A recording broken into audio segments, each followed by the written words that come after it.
ನಮಸ್ತೆ. ಇವತ್ತು super soft ಜೋಳದ ರೊಟ್ಟಿ ಮಾಡೋಣ. ಮೊದಲಿಗೆ ಒಂದು ಕಡಾಯಿಯನ್ನು ತೆಗೆದುಕೊಂಡು ರುಚಿಗೆ ತಕ್ಕಷ್ಟು ಉಪ್ಪನ್ನು ಹಾಕ್ಕೊಳ್ಬೇಕು. ಆಮೇಲೆ 2 ಗ್ಲಾಸ್ನಷ್ಟು ನೀರನ್ನು ಹಾಕಿಕೊಳ್ಳಿ.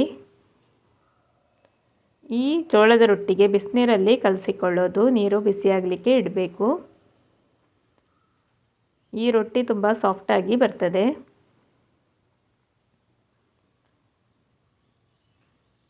ಅಕ್ಕಿ ರೊಟ್ಟಿ ಹೇಗೆ ಮೃದುವಾಗಿ ಬರ್ತದೆ ಅದೇ ಥರ ಬರ್ತದೆ. ಜೋಳದಲ್ಲಿ ಮಾಡ್ತಾ ಇದ್ದೇವೆ. ನೀರು ಬಿಸಿಯಾಗಲಿ.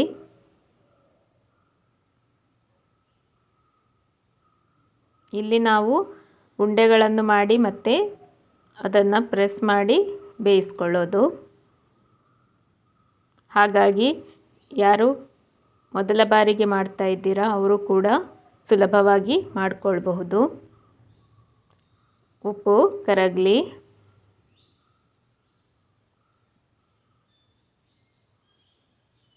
ಈಗ ಸ್ವಲ್ಪ ತುಪ್ಪವನ್ನು ಹಾಕ್ಕೊಳ್ಬೇಕು.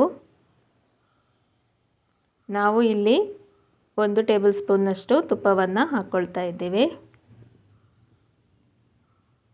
ಯಾರೆಲ್ಲ ನನ್ನ ವಿಡಿಯೋವನ್ನು ಸಬ್ಸ್ಕ್ರೈಬ್ ಮಾಡದೆ ನೋಡ್ತಾ ಇದ್ದೀರಾ ದಯವಿಟ್ಟು ಸಬ್ಸ್ಕ್ರೈಬ್ ಮಾಡಿಕೊಳ್ಳಿ. ಬೆಲ್ ಐಕನನ್ನು ಪ್ರೆಸ್ ಮಾಡಿ. ಇದರಿಂದ ನಾನು ಹಾಕುವ ಹೊಸ ವಿಡಿಯೋಗಳ ನೋಟಿಫಿಕೇಷನ್ ನಿಮಗೆ ಬೇಗನೆ ಸಿಗ್ತದೆ. ತುಪ್ಪ ಕರಗ್ತಾ ಇದೆ. ವಿಡಿಯೋವನ್ನು ಲೈಕ್ ಮಾಡೋದನ್ನು ಮರಿಬೇಡಿ. ಇದರಿಂದ ಚಾನೆಲ್ ಗ್ರೋ ಆಗಲಿಕ್ಕೆ ನಮಗೆ ತುಂಬ ಹೆಲ್ಪ್ ಆಗ್ತದೆ. ತುಪ್ಪ ಕರಗ್ತಾ ಇದೆ. ನೀರು ಬಿಸಿಯಾಗಿದೆ. ಚೆನ್ನಾಗಿ ಬಿಸಿಯಾಗಲಿ. ಈಗ ಜೋಳದ ಹಿಟ್ಟನ್ನು ಹಾಕ್ಕೊಳ್ತಾ ಇದ್ದೇವೆ. ನಾವಿಲ್ಲಿ 3 ಗ್ಲಾಸ್ನಷ್ಟು ಜೋಳದ ಹಿಟ್ಟನ್ನು ತೆಗೆದುಕೊಂಡಿದ್ದೇವೆ. ಇನ್ನು ಇದನ್ನು ಚೆನ್ನಾಗಿ ಮಿಕ್ಸ್ ಮಾಡಿಕೊಳ್ಬೇಕು. ಗ್ಯಾಸನ್ನು ಆಫ್ ಮಾಡ್ಕೊಂಡಿದ್ದೇವೆ.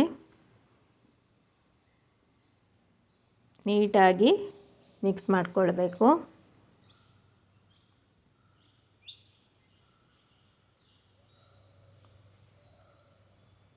ಈ ಥರ ಕಲಿಸ್ಕೊಳ್ಬೇಕು.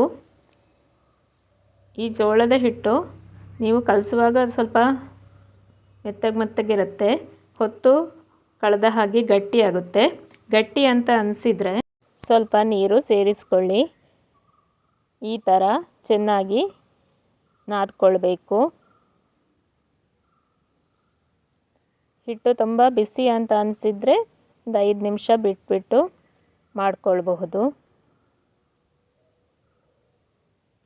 ಈ ಥರ ಚೆನ್ನಾಗಿ ನಾದಿ ಹಿಟ್ಟನ್ನು ತಯಾರು ಮಾಡಿಕೊಂಡು ಉಂಡೆಗಳನ್ನು ಮಾಡಿ ಇಟ್ಕೊಳ್ಳಿ. ಆಮೇಲೆ ಪ್ರೆಸ್ ಮಾಡುವಂಥದ್ದು. ಉಂಡೆಗಳನ್ನು ಮುಚ್ಚಿ ಇಟ್ಕೊಳ್ಳಿ.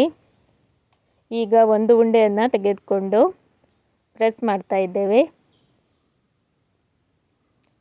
ನಾವು ಒಂದು ಸೈಡಲ್ಲಿ ಬಾಳೆ ಎಲೆ ಮತ್ತೊಂದು ಸೈಡಲ್ಲಿ ಪ್ಲಾಸ್ಟಿಕ್ ಶೀಟ್ ಇಟ್ಟಿದ್ದೇವೆ. ಈ ಥರ ನೀಟಾಗಿ ಪ್ರೆಸ್ ಮಾಡಿಕೊಳ್ಬೇಕು.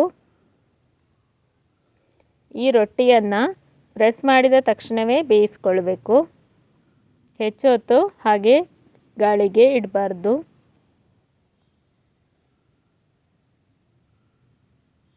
ನೋಡಿ ಫ್ರೆಂಡ್ಸ್, ಇಷ್ಟು ದೊಡ್ಡ ರೊಟ್ಟಿ ಆಗಿದೆ.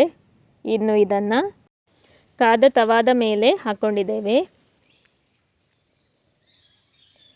ಈ ರೊಟ್ಟಿಯನ್ನು ಹೇಗೆ ಬೇಯಿಸುವುದು ಎಂದು ಡೀಟೇಲಾಗಿ ವಿಡಿಯೋದಲ್ಲಿ ತೋರಿಸಿದ್ದೀನಿ.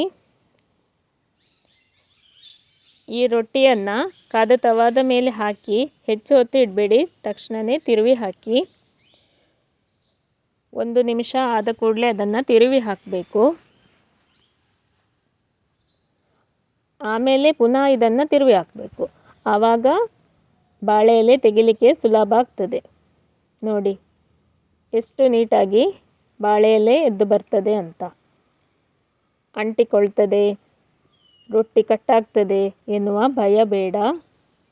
ಇನ್ನು 2 ಸೈಡ್ ಚೆನ್ನಾಗಿ ಬೇಯಿಸ್ಕೊಳ್ಳೋದು. ಈಗ